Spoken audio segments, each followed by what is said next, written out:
Hi, everybody. I just wanted to jump on here. We are at Red River Meeting House. If you don't know anything about that, you're about to learn a whole lot about it.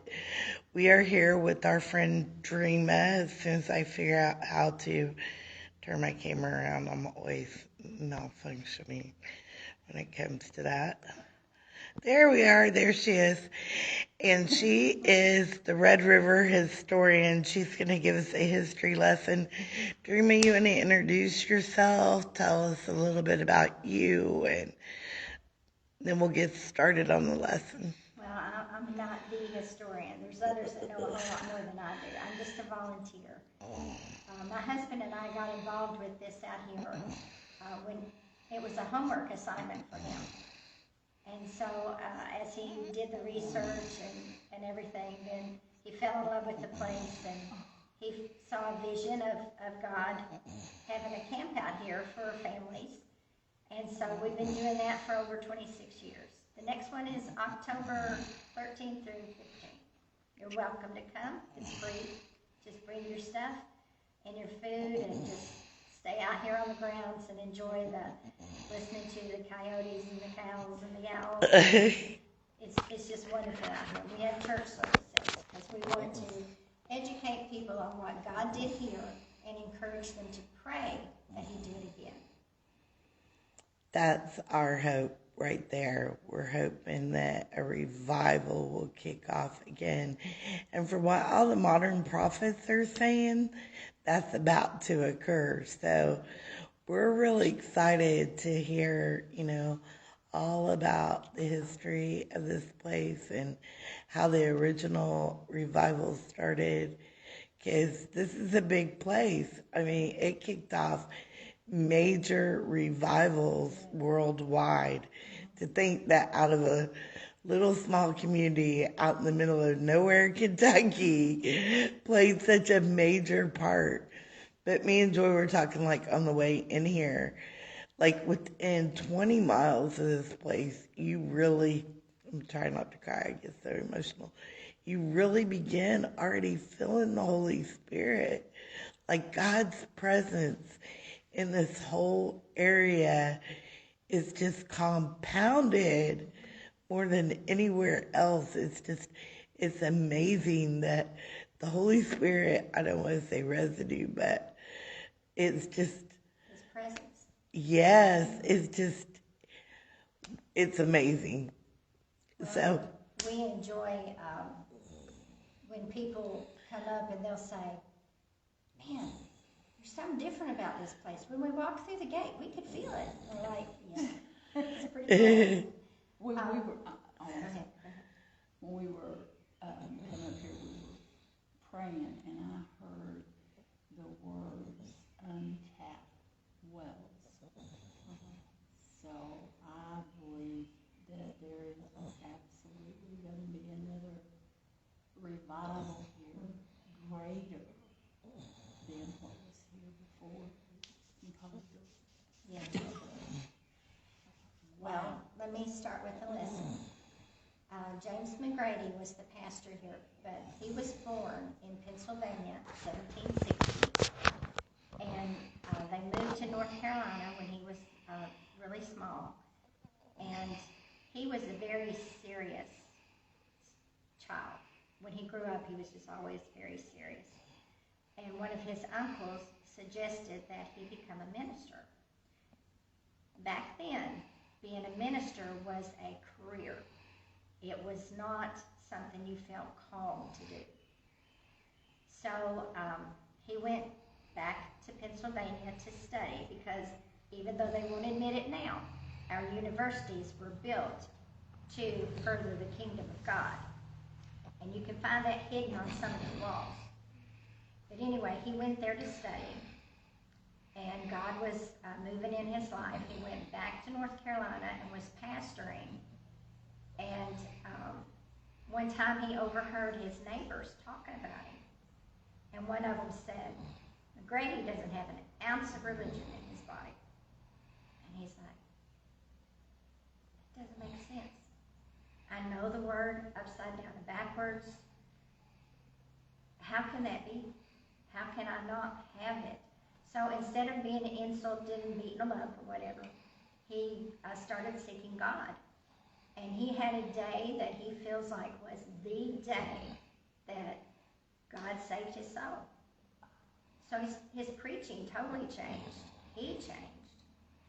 And the people of his church didn't appreciate it because they believed that we're all predestined. Like maybe I'm predestined to go to hell no matter what I do right. And you're predestined to go to heaven no matter what you do wrong. And Wow. so they did not like him changing that and preaching against it. He was preaching against materialism and pride. And they said, hey, don't be stepping on our toes. And so they started giving him a lot of trouble. And one time there was blood poured on his, pig's blood poured over his pulpit. And I think his pulpit was burned once. And so he said, okay, it's time to go. Well, before he left, the members that were devoted to God, okay, it wasn't the whole church, but the ones that were devoted to God started praying with him about where he would go next. And he felt a calling to come here, to Logan County, Kentucky. And now back then, Logan County was huge. It went all the way to the river. I mean, other side of Paducah, okay? So they started praying, and they signed a prayer covenant. Now this gives me goosebumps. They signed a covenant that they would fast and pray for the people in Logan County to find Christ until they died. The person praying. And they may never come here, they may never meet who's here, but they're praying for the people who live in Logan County, Kentucky to find God. And that signature says, I will do this until the day I die. Wow. I mean, that blows me away. We have a young lady from Uganda that's part of our group, and I told her, I said, I would not sign a paper that I would pray for everyone in Uganda for the rest of my life, because I don't know if I could keep that promise. But can you imagine? I mean, that's love. Yes. It's a major, major commitment. So then McGrady comes here. Okay, now, I left you thinking that he was a bit of a chicken because, you know, they got mean with him in North Carolina, and so he runs, right? You don't run here. You might run to one of the other colony states, but you're not going to come here. This was the Wild West of its time, okay? Because the Mississippi was our boundary. This was the place, this particular area of Logan County was Rogues Harbor. Peter Cartwright grew up here. Are you familiar with him? Wow. He was a great Methodist preacher that went on into Missouri and Illinois. He even got into politics. So, and he knew Abraham Lincoln. Okay. So anyway, I think I've got that right about Peter Cartwright, about politics. Anyway, need to check on that one. So anyway, he comes here. This is where Peter Cartwright grew up. He knew what the people were like. And he said that people here, they only wanted to gamble and have their fights and get drunk. And their form of entertainment was, you know, let's see who gets the drunkest and beat each other up. You know, I mean, it was, and there were a lot of river pirates. And a rogue was more or less a thief with no conscience. Horse thieves. If you were back in the colony states and you knew that as soon as they catch you, there's going to be a noose around your neck, you came here. Okay? Because this area was safe for you. If we see someone that looks like they could possibly be the law, take them out. We can blame it on the Indians. There's still a few raids going on, not many, but we'll let them take them away. If it looks like it's a preacher, we don't care what he's got to say. We'll kill him. We can blame that on the Indians if we want to. But what's strange is that she's got all the cookware. I've got a new mare, and you've got a really nice wagon. They didn't care. All they cared about was surviving. There's nothing here, okay? There's no stores.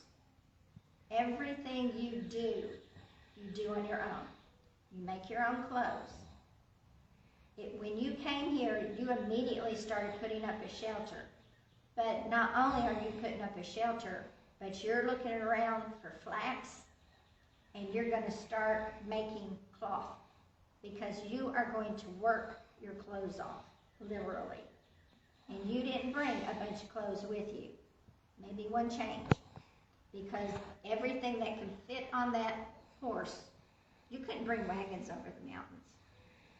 So you would bring your horse and you would load it up. Everybody in the family had a backpack of stuff. Even your little toddlers are going to have to be carrying something. And anything on the way that just starts feeling too heavy, and it was Grandma's, I'm sorry, but it's too heavy. It stays. So you get here, you build shelters, and you do the best you can till you can get some food growing. Anytime you go somewhere, you're probably walking or on the horse, and you're foraging. You see some berries, you're going to fill up with those berries. You see a bird's nest, you're going to keep that because it helps start a fire later. I mean, you're constantly looking for resources everywhere you go. This was a little more civilized, but some people had homes, and Russellville was starting to develop. So you still had the mentality, though, of if I can live through today, if I can live through this winter, do I have enough food put away for the winter? February was called the starving month. And that's because that's usually when you started running out of food. And then the snows would melt, and then March came, and you might be able to forage a few things, but you're still going to be very hungry. A lot of babies, pregnancies, didn't make it. If you got pregnant in the summer, your friends would say, I'm sorry, because they knew that baby probably wouldn't live. If it did manage to be born, it probably didn't make it, because Mama has no food. Mama can't nurse the baby. It was a very rough time. So he sacrificed. Oh yes, he sacrificed It wasn't huge. runaway. Yes. He sacrificed Yes. his life to come here. Because God had already put that burden on him. And he came here, and he was in charge of 3 churches, Muddy River, Gasper River, Red River. And he was what they call a circuit riding minister. So that means he'd be at Red this Sunday, Muddy next Sunday, Gasper the next, and come back. So you could go to church when it's in your area, or you can travel to the other churches, because they're all like 20 miles apart. And he lived in Russellville. He worked as a teacher part of the time. He taught languages. So he was a very smart fellow. And he convinced his people, and he just had handfuls of people, but he convinced them to sign a prayer agreement that they would fast one Saturday every month, and they would pray and seek God every Saturday and Sunday until they would see God move. So they started praying. And in 1799, they saw God moving, and people got excited, but then the winter came, and there was a cold spirit that fell on the people. It was also a very cold winter physically. If you look that up, you'll see where they could walk across the Cumberland in Nashville. And it was a horrible winter. You couldn't find animals. The animals had frozen to death, and it was bad hunting. I mean, it was a very difficult time. And I'm sure some of the people were discouraged. Dreama, how long had he been here? Do you know? It started when he got here. He didn't know. I don't know if I wrote that down anywhere. I think he came here in 97. So he started convincing them to pray. So they prayed for at least 2 years before they even began seeing a move. Well, then that's commitment. Yes. Okay. They had sacrament, which we call communion. Okay. Their sacrament was a lot like the sacrament festivals in Scotland, because he was Scotch-Irish. So he's going to bring some of his things that he was raised with him. I mean, you know, you can take the guy out of Scotland, but you can't take Scotland out of the guy. So what he would do is he'd say, okay, we're going to have sacrament on such and such day. So the people would come on Friday, and they would be seeking and praying and worshiping the Lord to prepare their hearts for Sunday. Okay, so you're going to be in church Friday and Saturday, and then Sunday you have the sacrament. And sometimes they would wait till Monday, but they wanted the people to be prepared. This was not something that you do lightly. Also, as he would go from church to church, he would visit with his members. And he would see how you're doing, you know, develop a relationship with you. But he's also, I can't remember what their word was for it.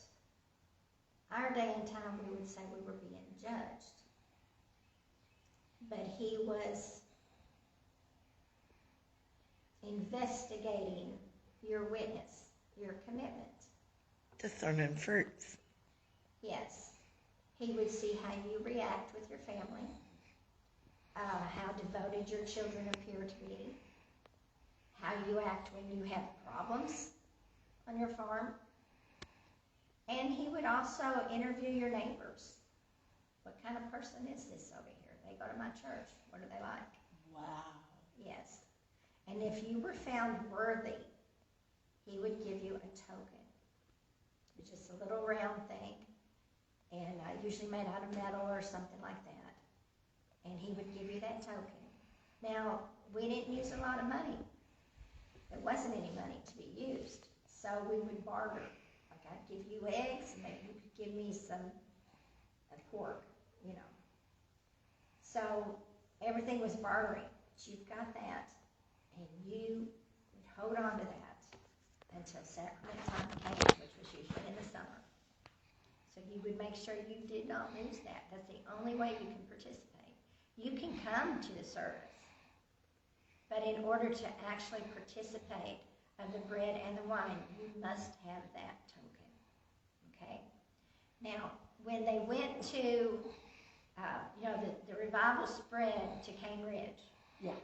Okay, and there was 25,000 or more people there, but there were only, I hope I get this right, there were only like 1,250 that could participate.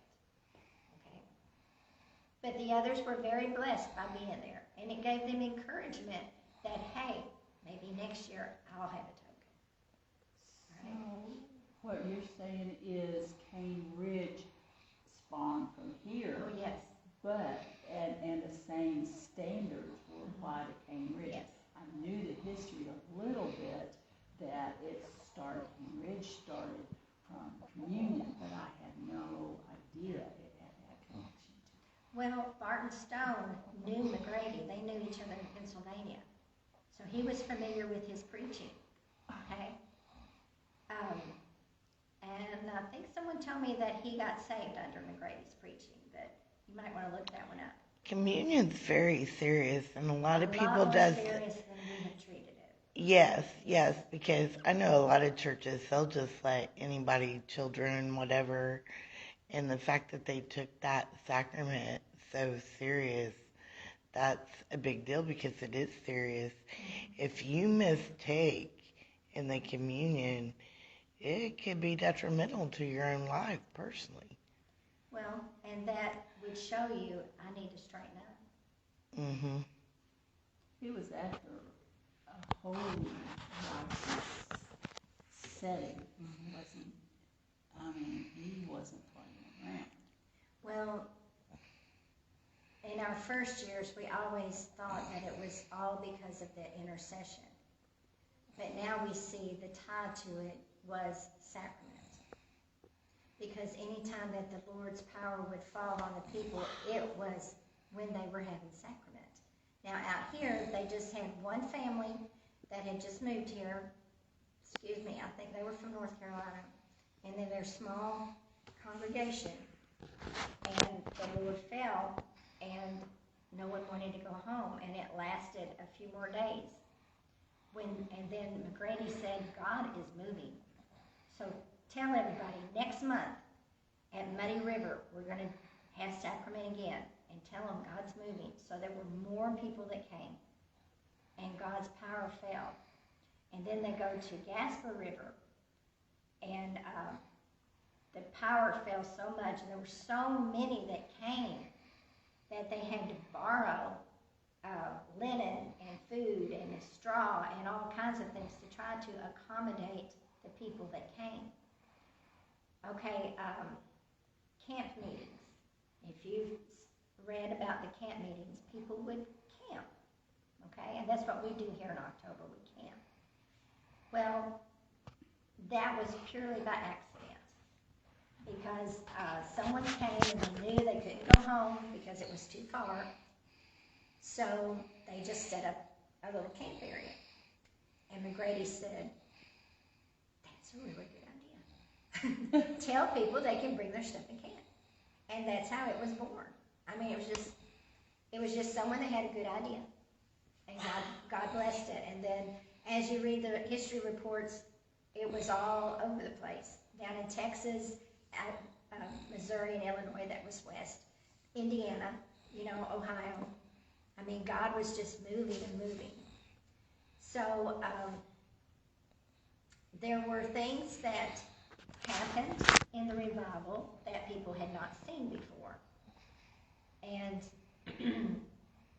they would say, people were barking at trees. Well, the people were so overcome with conviction for their sins that a lot of times they would just, wherever they were, they're going to fall down on their knees and start begging God's mercy. And this cry that would come out of their chest did not sound human. And so those who wanted to make fun would say they're barking at trees. There were people that came fully loaded, prepared to take care of this problem. And they could not stand up against the power of God. And some of them, just in waves, people would fall down. And it looked like they had just been shot down by an army. But it was God. And they would lay there, sometimes a few minutes and sometimes a few days. And they would come out of it and be telling of the glory of God and of the beauty of His presence and the joy of being forgiven of their sins. There were little children. Now, up until this point, if you were a child and you said, I think I've met Jesus, I'm saved, I'd pat you on the head and say, well, talk about it when you're older, honey. You don't understand.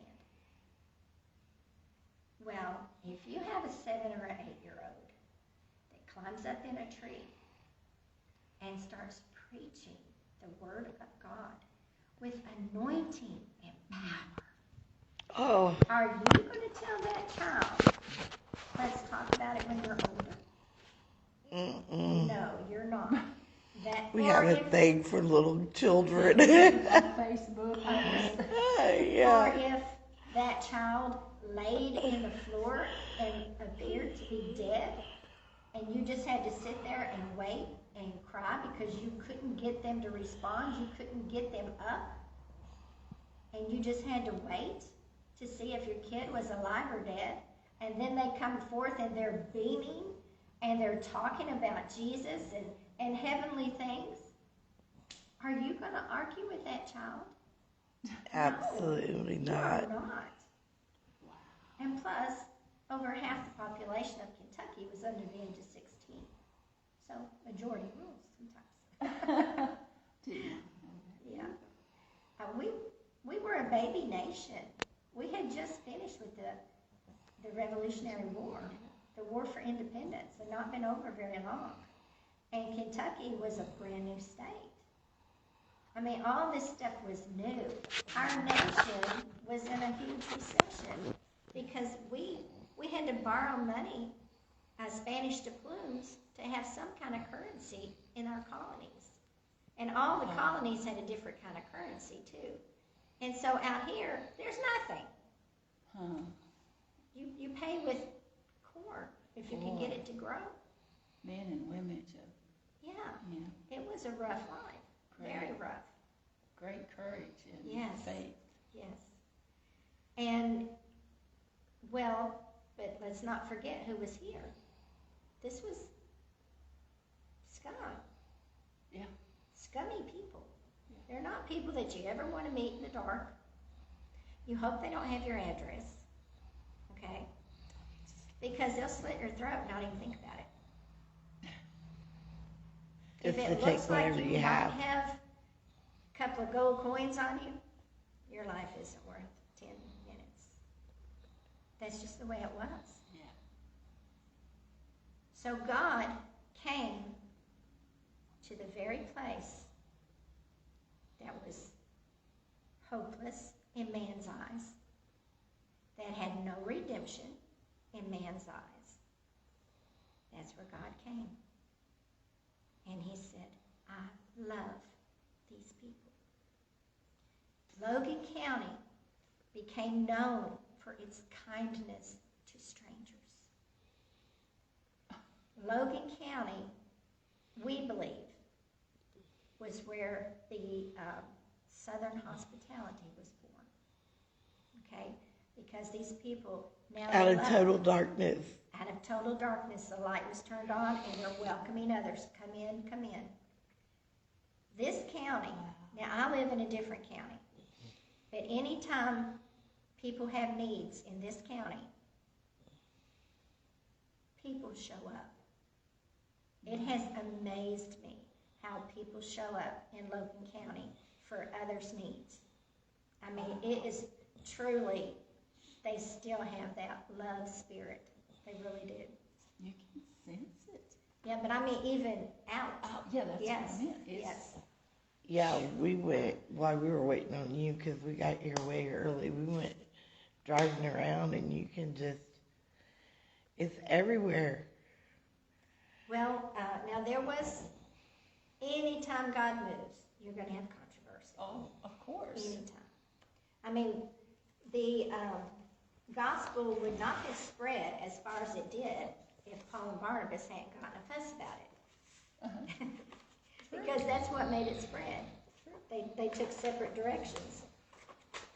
So there was controversy here. And the people in charge did not like what was going on in here.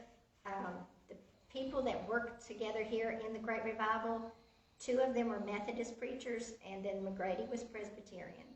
Okay? And there were also, the Baptists were just getting started. They were kind of like a mission then, you know. Were they here? They were just getting started as a...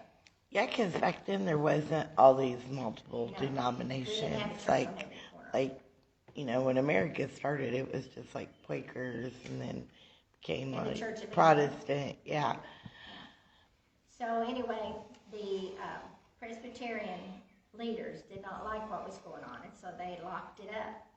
when McGrady and some of them came to have church, they said, we don't approve of what's been going on, what we've been hearing.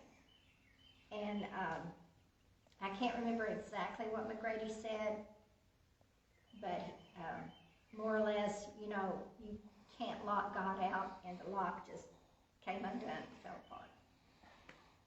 And the leaders just kind of backed up and said, okay. But from the controversy, we have 6 denominations that started from here. Church of Christ, the, I lost my notes just then. Wow. Disciples of Christ.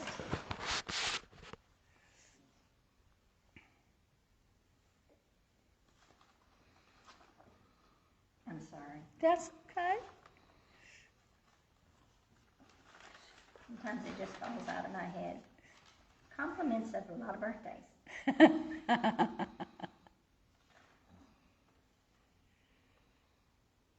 Well, I'm not finding all the different churches, but anyway, this particular revival, it brought religion back to the common man. It changed the face of our nation. It even spread to Scotland and to the world.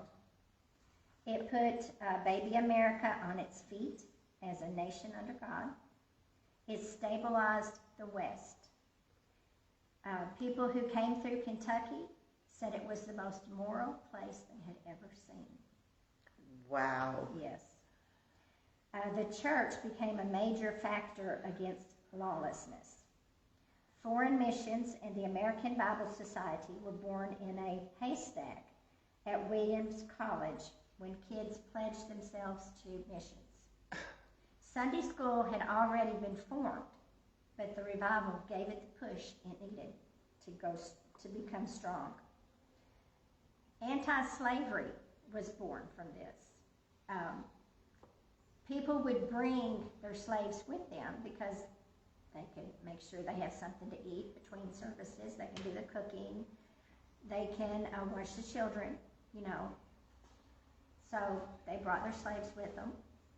Well, they would be in the services, and God would move on them. Maybe they're laid out, and they have an awesome experience in God, and they go out to have something to eat. Well, their cow is doing what cows do, just standing and chewing, and so is the horse. But their slaves are laying in the ground, calling out to God. Their slaves are worshiping God. You cannot look at that and say, we're not equal. We are equal. We're both men and women.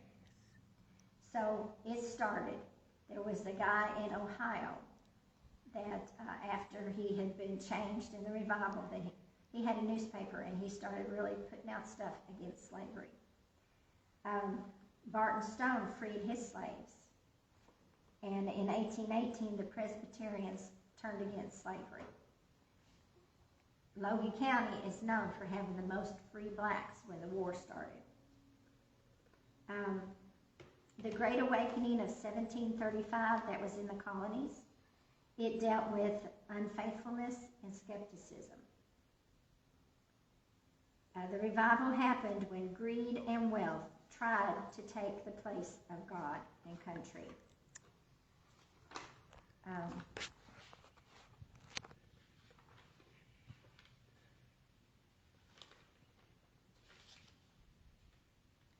Okay, let me make sure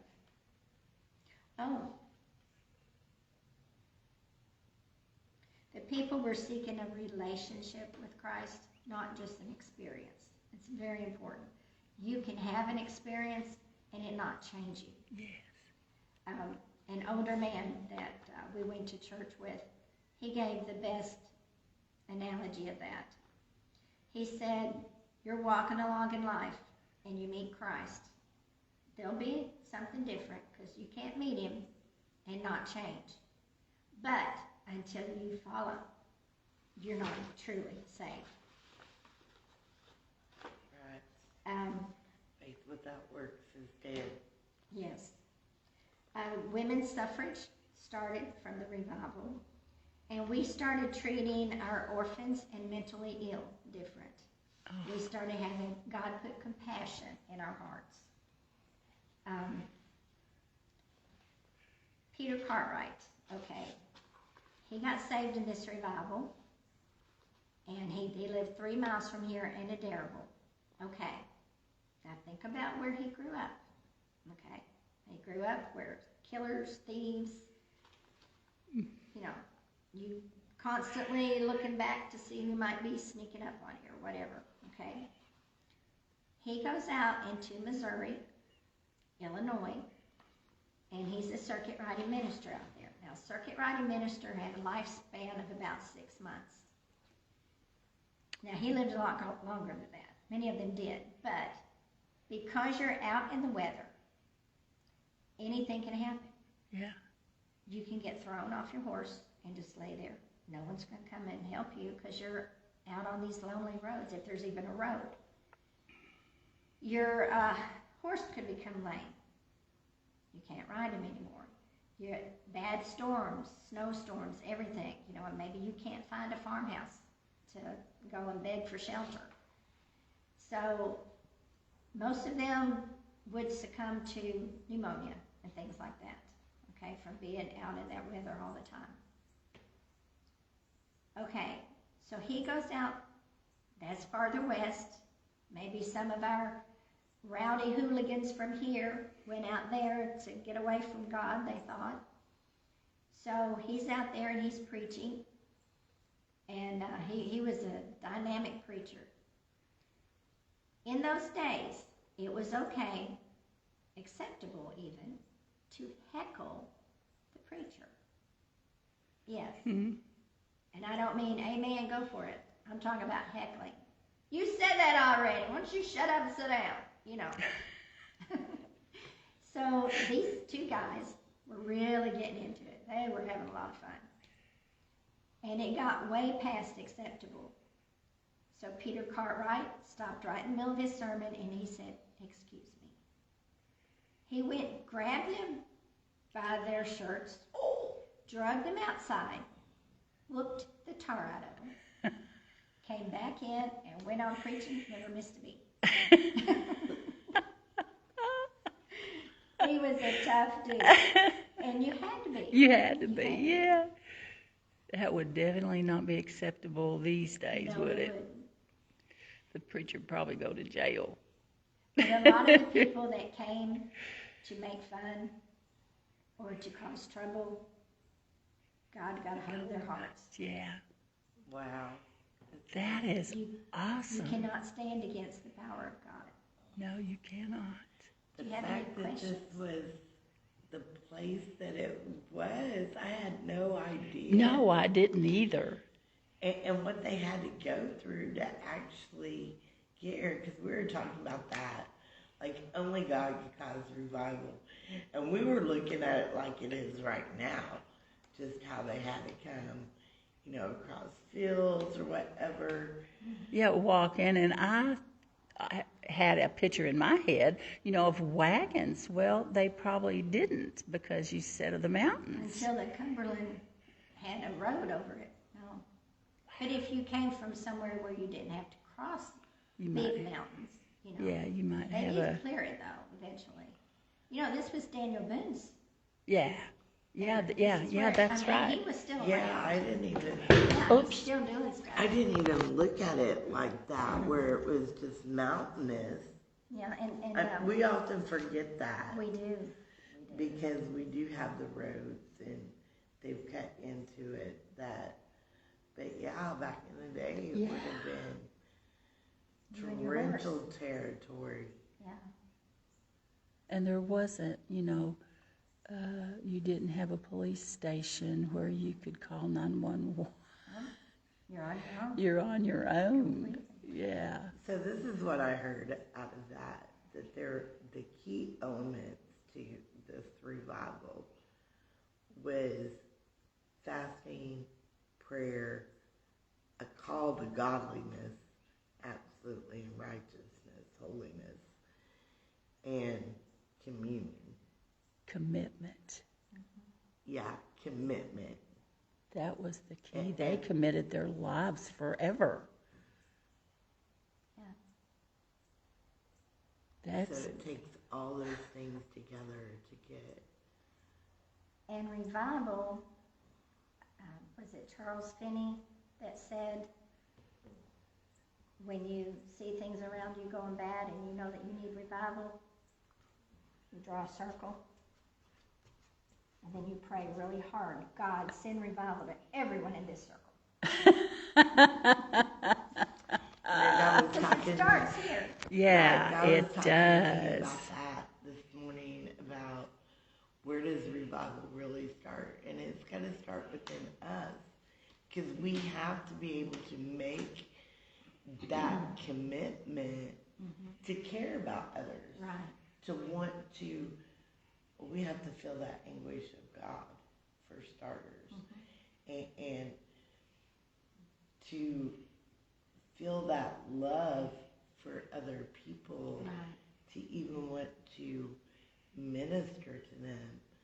But we have to feel it within ourselves. We need that. In fact, I looked up the definition of revival, and it said, bringing strength back to something. And then I got to thinking about the revival in like medical terms, and that's restoration of life. So spiritually, revival is bringing that strength, that life, going back to our first true love. How do we feel when we first got saved? That energy and that excitement of, oh, look what God has done for me, and just going back and really feeling that within ourselves again, to be able to want to go out there and let that shine on to other people. And that's how we get revival to start in our community. Well, okay, think of right now, the day and time we're in, okay? And I tell other people this all the time, you know, like kids at work, they'll be complaining, you know, and like when the Nashville shooting happened, you know, one of the guys, he said, that could have been you, it could have been my mom. I said, yeah, it could have, very easily could have been. And I said, and that is why you need to make sure that your hope is in Christ. Yeah. Because you don't know. I mean, you know, somebody said, well, where can you be safe? And I said, not on planet Earth. In the arms of Jesus. I'm not safe on planet Earth. You can't go to the store, church. I mean, you name anywhere. Yeah. There has been a shooting at that place. Okay? Anywhere. You name it. So, to me, it's kind of like we're living in the same kind of atmosphere that this place was 220 some years ago. Yes. The same atmosphere. You have no idea when you go out of your house what's going to happen. People shoot at houses, so you don't know that you're safe in it because it can come through the walls. Yeah. I mean, we are not. I was staying in a house a few years ago where that happened. 2 young boys were having a shootout outside the house, and the friend I was staying with, it barely missed her. She was like right in front of the air conditioner, and one bullet came in front of her, and one bullet came in behind her. If she had taken a step forward or backwards, it would have hit her. So you don't know. No, It's we like don't. your schools. Yeah. I remember the testimony of the parents and the other students when a shooter came in I don't remember which school it was, but the shooter called for any Christians. Was 3 of them that stood up, and he said, if you don't sit down, I'm going to shoot you. Well, she was the only one standing. Talking about Columbine. I must have been Columbine. and he shot her. Yeah. And she was just 15 years old. Who would have guessed that when she went just Yeah. that she gave her life that day? Yeah. For the witness. Yeah. Well, so we live in perilous times. And I mean, just going to Walmart a while ago, I was thinking, you know, watch yourself. When you put your stuff in the car, watch yourself. Because you hear of kidnappings all the time. I mean, the news people really don't tell you anything good anymore. But that's how it was here. After the revival fell, it spread. There were people, I mean, even the Salvation Army, they came here some years ago and said, we have found a link to this revival. And it was so exciting because someone with the Salvation Army, I don't know if it was the founder or just someone with them, but he was at one of the camp meetings in Texas. And so they traced it all the way back, and they said, okay, camp meeting, it started in Kentucky, and then they came Isn't here. that something? Now, Red River Meeting House does not get the publicity that camp meetings get. It's called Kentucky Revival, Camp Meeting Revival, the Great Revival of 1800, and they will talk about Cane Ridge. Yeah. Because that's where it was huge. It went on for like 2 or 3 weeks. Okay?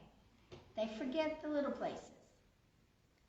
And like Red River was, the way I like to compare it is, it was the match that was dropped and then the wildfire began.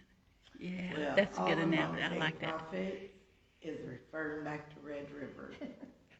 That's how we come here in the first place. Yeah. We were listening. I don't know if you know Dutch Sheets. Okay. He's been out here. I thought I remembered that. He was talking about the church historians. He said if you would check back with the church historians, they say that all the major revivals came from Red River. And that's what caused us to come out here in the first place. Well, there were even, I was reading about it this morning, going over my notes, there were even teenagers down in the Tennessee area that were begging their parents to have church here at the house because there were no churches to go to. And they had been to the revivals and they wanted church to keep going. And, you know, we have house churches now. Yeah. And that's what they are in China. So there were house churches then because people were hungry for God. Yeah. They were hungry for His presence. Now, their name is Green, and I can't remember the name of their ministry. They started, they were in California during the epidemic. You may remember this from the news.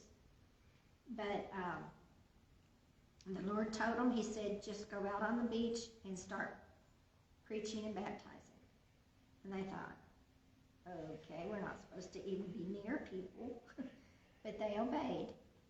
And there were thousands that were saved and baptized. And they had it on the news because the California governor was crazy. You know, they're out there doing this. They're not supposed to be touching each other, you know.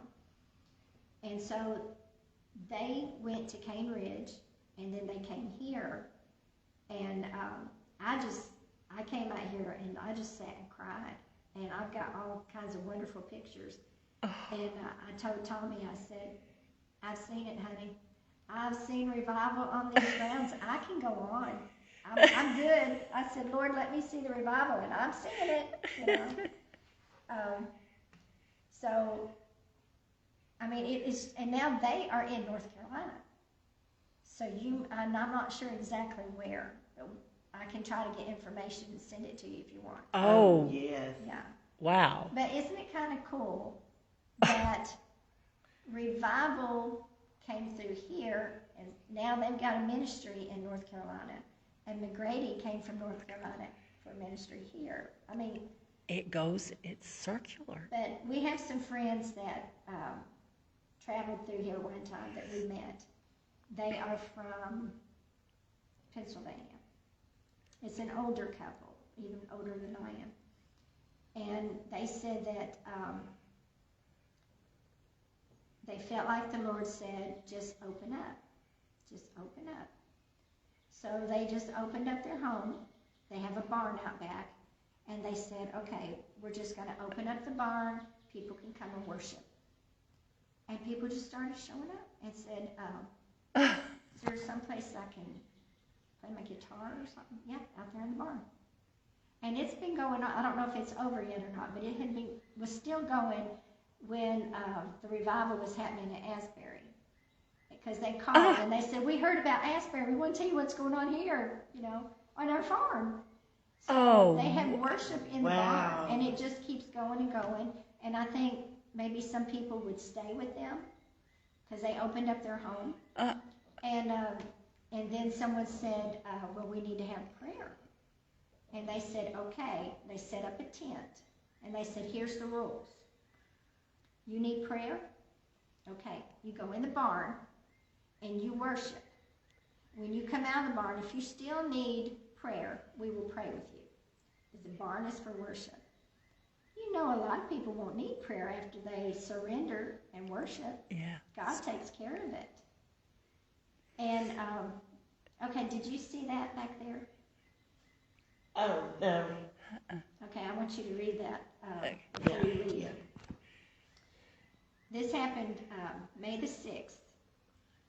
Okay, let me do the backstory. Let's go farther back than that. Okay, there's a lady named Glenda Orme Clark, and her book might be laying back there, but she just wanted to do research on how did revival affect the churches in the Nashville area. So she has done all kinds of history research and everything that's really helped us learn a lot from her. So she said she was just sitting there looking at it, and she had these stack of papers, and her husband said, you've got a book. And she said, I did not write a book. He said, honey, you've got a book. So she started trying to put the book together, and it wasn't really working. And then the Lord impressed upon her heart about communion. So then she started researching that and doing, getting into all that and why communion is so important and all this. And that's the back of the book. And then God just put it all together for her. And so, she published it, figured it was for her, maybe 2 or 3 friends, and we've been selling her books, because it's great history, and it really is wonderful to read it and learn about communion. It really makes you look at it more serious than you've ever looked at it. So, anyway, she's got this book, and then there's a church that came out here, and they had services, and then they heard about her book, and then they heard about Miss Evelyn Richardson. She is the historian. And so he started putting, someone told him, they said, you really need to get this recorded, because Miss Evelyn is already 90. Oh. And so he was telling us, he said, you guys have this down video or something? We're like, no. And he said, someone has got to do that. So they started working on it, and it took 3 years. And then they had their showing in Madisonville. And then when we camped out here, we showed it in here. It wasn't period correct, but we all really enjoyed it. It's 4 hours, almost 4 hours long. Oh. So we did the first 2 hours on Friday night, and then Saturday night we finished it up. And so we have that, okay? So we're in contact with the man who worked on all that, and names are just falling out of my brain. But anyway, he called me back in March, I guess it was, And he said, "You won't believe who I just got through talking to." I said, "Who?" Because, I was kind of shocked he was calling me. And he said, "I just got off the phone with the state.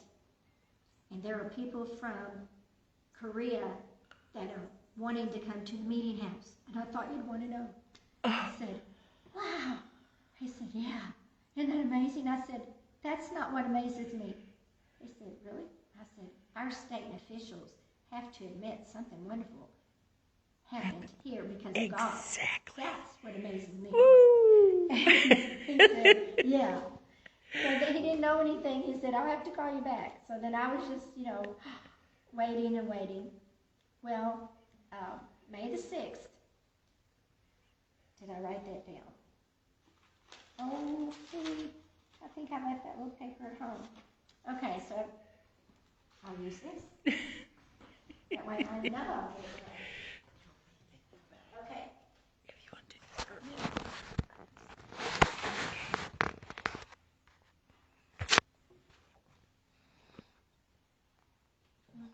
Pretty sure it was 410. I don't see that number on here. Okay. I don't know if you're familiar with. What you got there in your hand? Show us what you got there.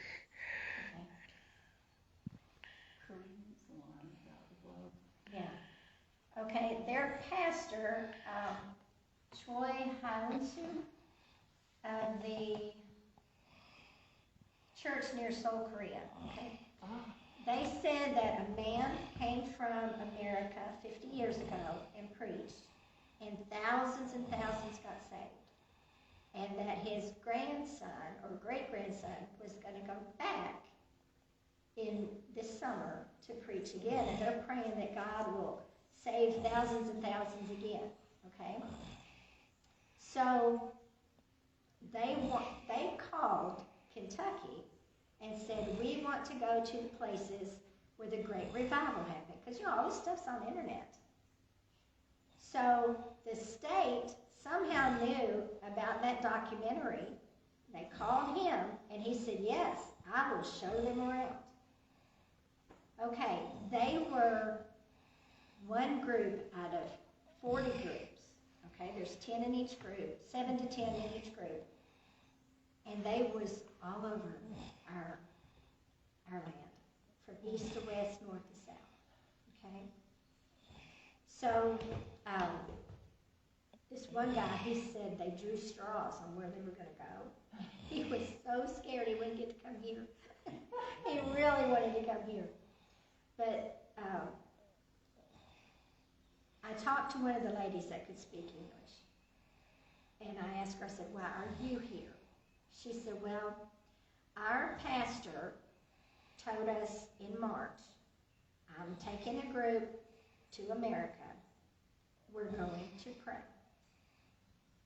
And she said, "I've got kids.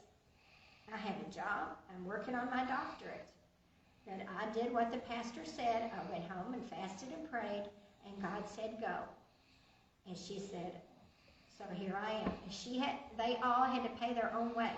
The church did not pay for them to come. Wow. Okay? So that's commitment. You want to go somewhere just to pray? Pay for it. Now, this pastor, he is known when people have, because his church, there's thousands and thousands and thousands in his church. And when he's been interviewed, now this was back, Mama was telling me this was back like 30, 40 years ago. They were interviewing him. And they said, "Tell us the success to your ministry." I know what it is. And he said, "I pray." And they And said, obey. He gets up early in the morning. He goes to work, to his office, and he prays. And he'll pray 6 or 7 hours.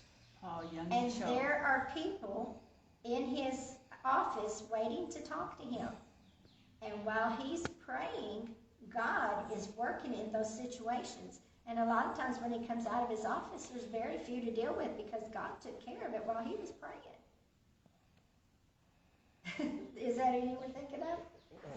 Oh, Yeah. young show. Well, I don't say it right. But anyway, Oh, my goodness. he's still the pastor.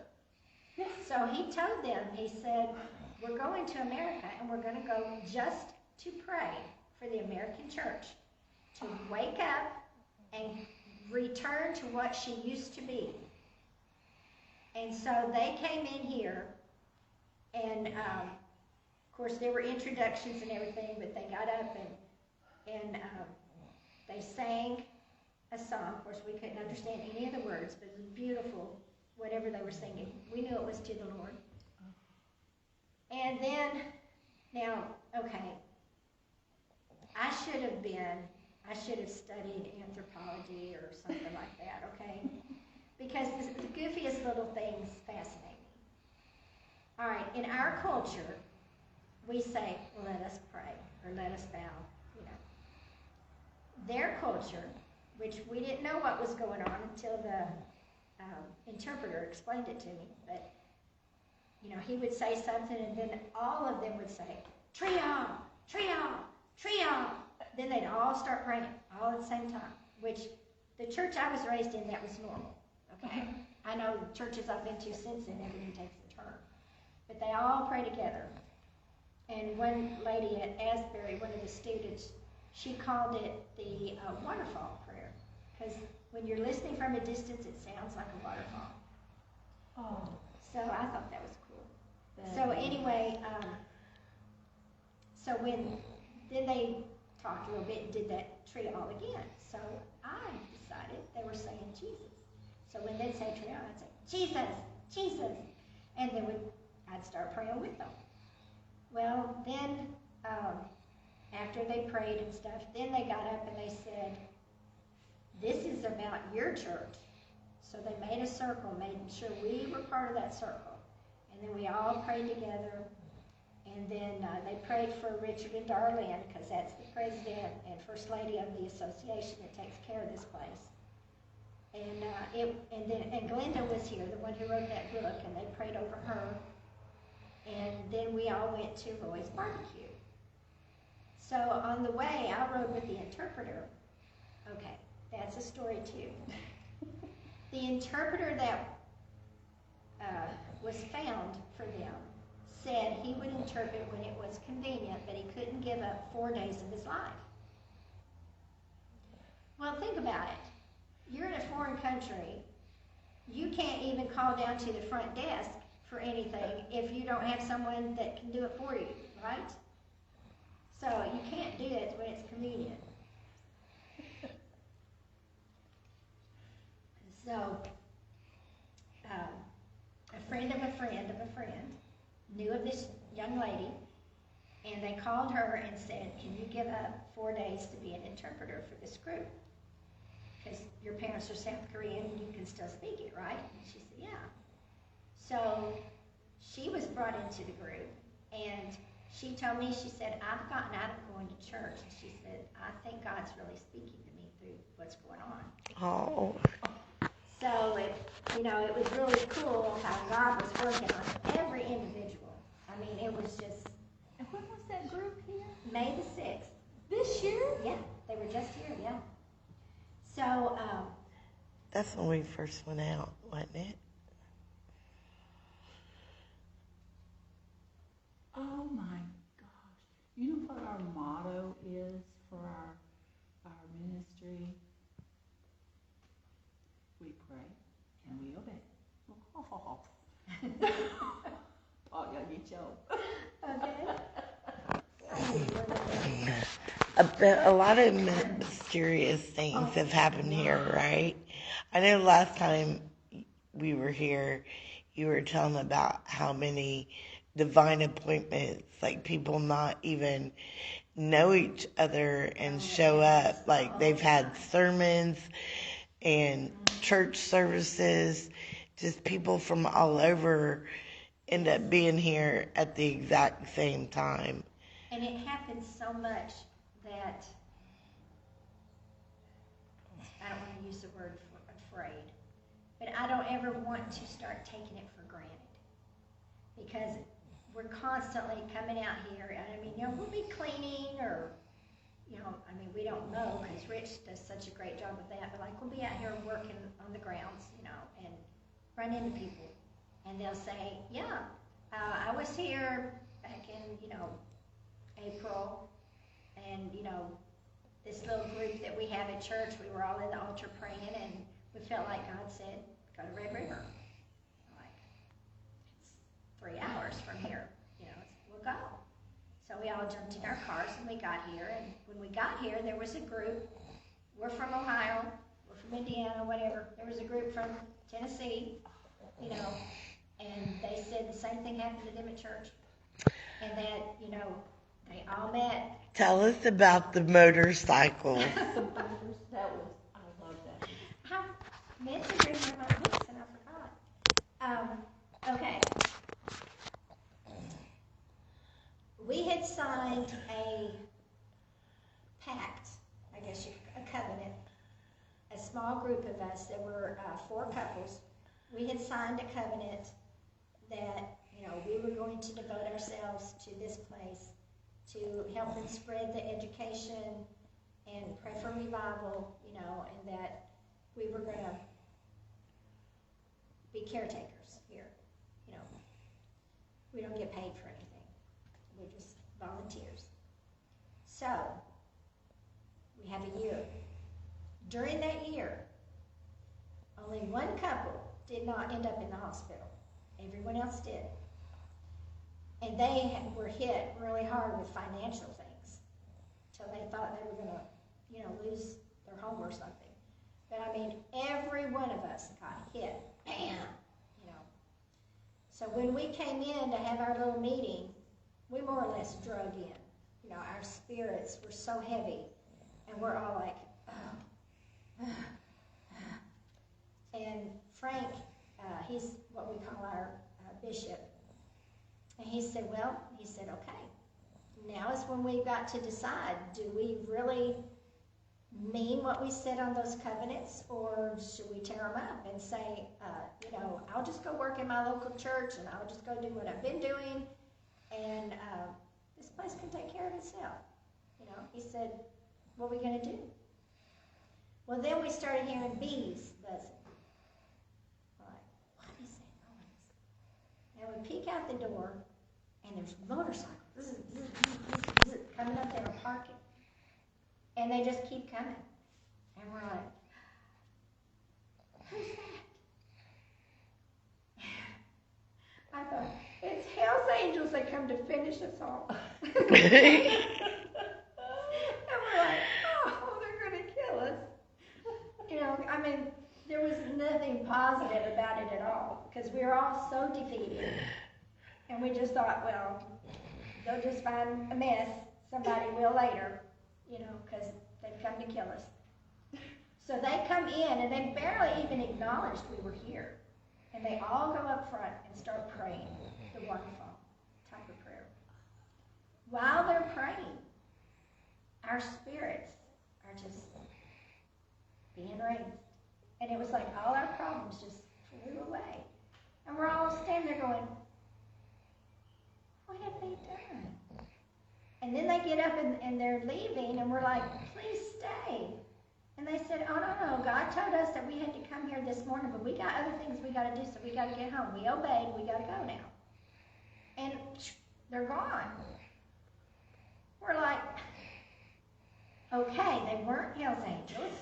But maybe they were real angels that came to minister to us.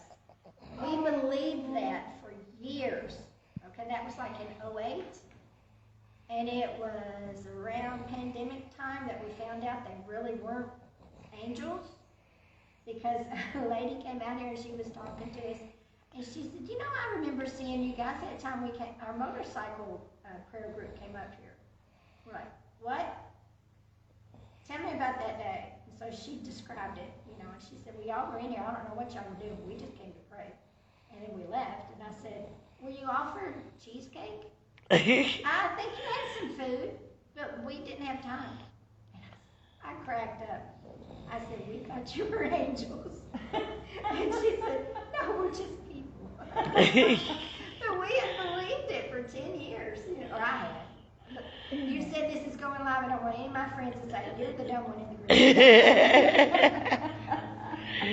But yeah, they didn't kill us. They lifted our spirits. And I mean, after they left, we all looked at each other and said, let's go, you know?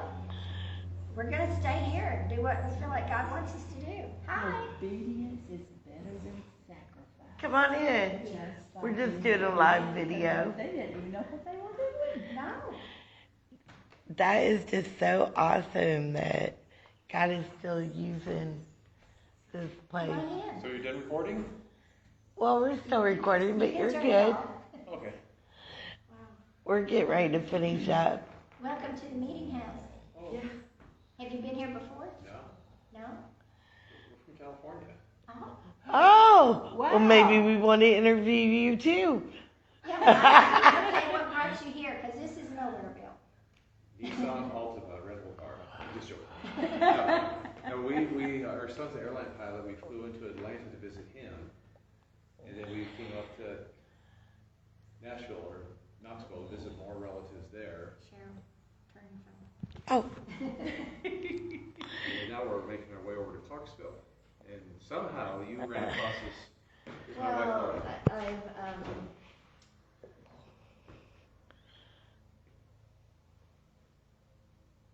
just read a lot about what's happened here. we were just getting a history lesson. I just feel like this was the place to walk on holy ground. Yes, it is. It is. It is. In fact, that's what we were discussing when you came in. How many miraculous things are still happening out here on this ground? How God is still using this place to just work in people's lives. So we follow, even though we don't live in Texas, we're familiar with Chuck Pierce and then much of what Dutch Sheets has done. Ah, And that's so- how we ended up here. Yeah, and so because of that, and we've gone, a couple of years ago, we drove Highway 6, Route 66, and felt like God called us just to pray for every church that we came by. And so we made our way up to Tulsa, so we went to where Oral Roberts and then the Rhema Bible Center is, and just felt like there was just a presence of God. So we've just been praying for not just that people would believe in God, but the believers would receive the Holy Spirit. That is so we're not doing 66, but that's what we do. There's like, what, 10 states that... God gave us 10 states, and we've just been going whenever Oh, wow. He says, go here. Yeah, we're getting ready to go to there. the Carolinas this weekend. Oh, wow. And It is one continuous journey. not one continuous journey, no. Like, We don't know. we go every month. We've been going every month and staying like a week, and we don't know where we're going until He says go, and we just, yeah, go ahead. I'll video live with you so you can picture us. Did you have any trouble finding it? Well, we came through some definite cornfields we didn't expect. We thought there would be a main highway, and it was not. Well, it was back in its day. Right.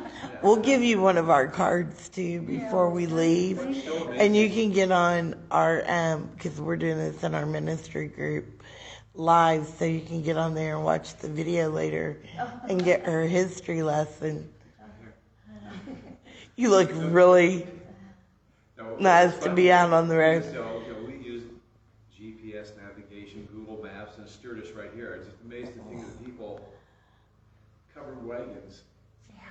There was not wagons. Well, how do you find this place? And even we go on social media and watch those videos and things like that and hear about it. And it's like way back when. Just think how long if something happened here, how long it would take for the word to get back wherever that people will find this place. That was something we just learned in the history lesson. Yeah, it takes about a day to go by horse 20 miles. Because this was all mountainous back then, she said. There wasn't roads and flatland like we have now.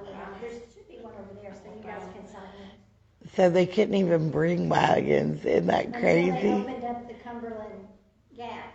When they open that up, then you come in under wagons. Wow. Okay. So are you That live in this? Oh, No.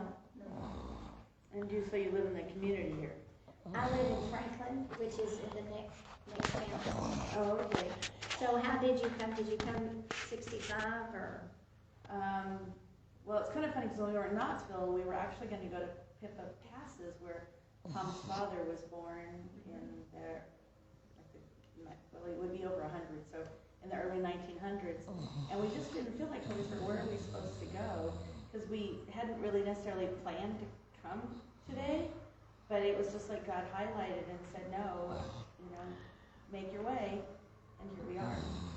And, That is so awesome. See, what's funny is you said that, and we were just talking about those divine appointments, and then you walked in through the door like a divine They appointment. walk in here all the time. All the yeah, time. I'm sure It's they amazing. must. Well, it's kind of funny. So a little testimony is that my father and grandfather were Masons, and but my great grandmother, all I knew was of a little woman who prayed funny noises in a closet. And as I have ventured into my own soul healing, because a long story, and I'm not going to say any of that, but what really became important was to realize that God revealed to me that I had heritage. And out of the blue, my father at 72 said, well, you know who your great-grandmother is? And I'm like, this little woman? She was actually a partner with Amy Semple McPherson at the Angelus Temple. And so I felt like God took me to the pulpit there so I could reclaim my spiritual heritage, and that would be the heritage that I would pass on to my children and the generations to come. And so for us to go places and just stand there, we just feel the presence of God. And so, we didn't come with any great, spiritual input to bring forth, but just to kind of self-receive just the manifest presence of Him. That is so awesome. That is so awesome. I did want you, before I get off the live, and then we'll get off the live and we'll kind of, I want you to tell us about the cemetery, because there are mass graves out here. Okay, the open area, we know that there's graves there, but through the years, there was a time period when no one was taking care of the place. And so there were cows in here knocking the stones around, and then people, when they came in here was when they started the organization, they would have a yearly dinner and business meeting. And so they would have to come in and cut the grass with the sickles and stuff and fight snakes and probably move some of the rocks, which were actually tombstones. But we had a guy do the GPR out there, and so his that stands for ground penetrating radar. So he was finding graves out there for us, and we marked them, and because we want to honor the people that are out there. But we found a mass grave, and so there was 2 cholera outbreaks that almost wiped out Russellville back in the 1800s, and we figured that's when they were put there. But we're trying to do more work to figure out what's going on. But it just, I don't know. We've been out here over 26 years, and we've watched God move, and anything we ever needed, God would provide. I mean, it was just amazing. Someone would say, you should have and then it'd be a month later, someone would come up and say, do you need this? It's like, wow. Or we'd stop at a yard sale, and there they had it, And so we've all been kind of blown away by that. And I told my husband, I said, the only thing I can say is, why now, God? What are you up to? Is it those people need to be recognized, so that they're not forgotten? I don't know, but Because a lot of people chose to be buried out here. Yes. But when I talked to a lead historian from Frankfurt, which is Kentucky's capital, he said that mass graves at small churches and communities in this area is not unusual because of cholera and the Spanish flu that went through in 1917. Wow. But you being here at at this moment of time, it's not an accident, because we have watched over and over and over again how God will bring people together. And there was some people that came out here because they were telling us, they sent us a letter and told us all about it. And they were from, let's see, Tennessee. I think there might have been 2 from here. Virginia. I mean, it was they had to go a distance to get here. But they knew in advance, God told them in prayer, I want you at the meeting house on, and I'm going to make up the date and time because I don't remember exactly. We'll say June 13th at 2 o'clock. So they knew, and they started preparing. And then when they came, here's this group of people, and they had all been told, you have an appointment today at 2 o'clock. So they had their little service and prayer, and I don't remember if somebody had some crackers or not, but anyway, it was a very special time. And then the lady that lived the closest, which was only like 2 or 3 hours away, they all went home with her, had a big meal, and then they left except for one lady who was nervous about driving in the dark, and so she spent the night.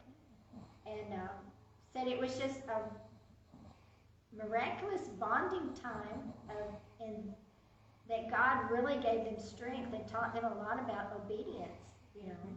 Because, I mean, how would you feel if he said, okay, I want you to be in Podunk, Kentucky at 4 o'clock in 2 months? Well, you're going to have to find out where Podunk is first, right?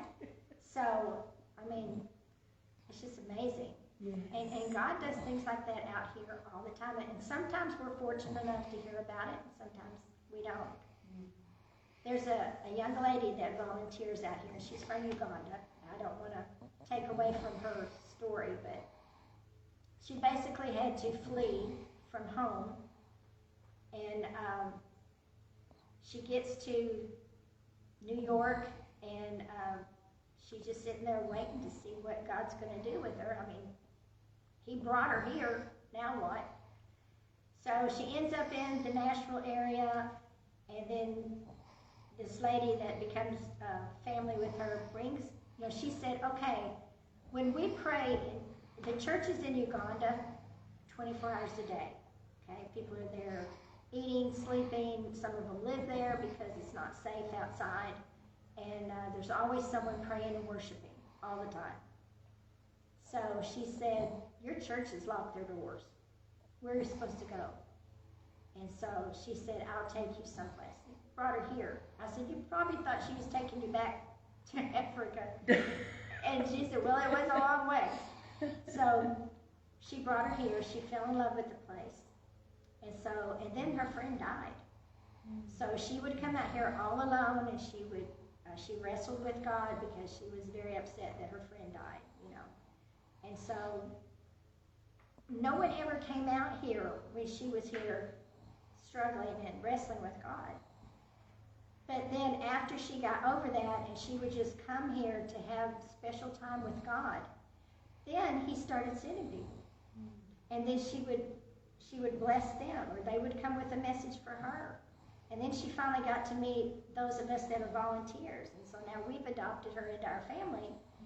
And she still comes out here. You know, sometimes God will tell her what time. And she'll come out here, and then people will show up, and she'll say, okay. You know, she knows why they're here. She likes to come at a certain time of day. And last time I talked to her, she said, I like to be there at this time of day. But God said, no, you're going later. And she said, no, and I set my clock. And she never heard it ring, you know, and so then she overslept. So then when she did finally get here, then it was the time God told her she's supposed to be here. And there was people here that she ministered to. I mean, it's just amazing what she got at work. That beautiful black girl. Yes. That was sitting here. Yes. And she is beautiful. One more thing, and then I'm going to close off. I noticed you guys are wanting to set up a house out here, a caretaker house. And I assume you take donations. So tell us about that, and then we'll close out I'll let Joy say a prayer and then we'll close out. And The official website is rrm8.org. That's redrivermeetinghouse.org, but just the letters. Because there's other people that have set up sites. And ours has directions on it. And you can donate through that, through PayPal. You can also leave money here. We did have a red bowl. What's really cute is that, and we've watched them, there are church mice here. This is, nature. They will eat Kleenexes and make the best out of them, but they will not hurt the Bible that's up there, and they'll never hurt any money that's left in the corner. Yeah, I know. But there should be envelopes over there that you can mail back if you want, or you can give it to me and I'll make sure that it gets to the president. God has worked out here in such awesome ways. Our building was leaning and we thought that was going to fall apart. And we had people come in and give us all kinds of advice about what to do, and so we just kept praying. And then finally, this guy came and said, I know what to do, and it's not going to cost you $100,000. And he put in these struts that are holding it together. And when we came out here while they were working, these struts were laying out there in the ground, and we said, oh my goodness, those are so pretty. And he said, it's a factory mistake. What? He said, yeah, they're supposed to be neon green, neon orange, or neon yellow. And I said, we would have had to stand on ladders to get that nasty off of them. He said, yes. I said, are you going to send them back? He said, no. He said, I think God did this. I said, I know God did that. Those are beautiful. wow. Yeah, look like they should have always been there, yeah. But, and the modern restrooms are here, but you have to open them by appointment. People rent them because vandals, they love to tear things up. So, but there is a 1950 outhouse behind the church that's always available. So there is a restroom here if you've been traveling. We built the restrooms, and then we just finished the picnic pavilion that's out there. And it has tables. They're really nice. There's stories behind all that too, but I'm not going to go into all that. Our next big project would be a caretaker's home and museum. And so that's a big project, but... Are you and your husband going to move out here? That's a good question. I don't know. There's so many things that God has done out here, and we never thought we could ever have enough money for a water line, and because we would have to bring water out here when we camp. And God took care of that through an auction. It's another. Everything about this place is one story after another, which is why I wrote a book, because I got tired of telling all the stories. And it is on Amazon. It's Camping Memories by Dreama Ruley. But and it's about the first 20 years of us camping out here and how we watched God move, how we ended up here. And I don't know when there'll be a part 2, but God's already putting so many stories together. It's like, I better get started. Dreama, tell us one more time about the meeting in October. Okay.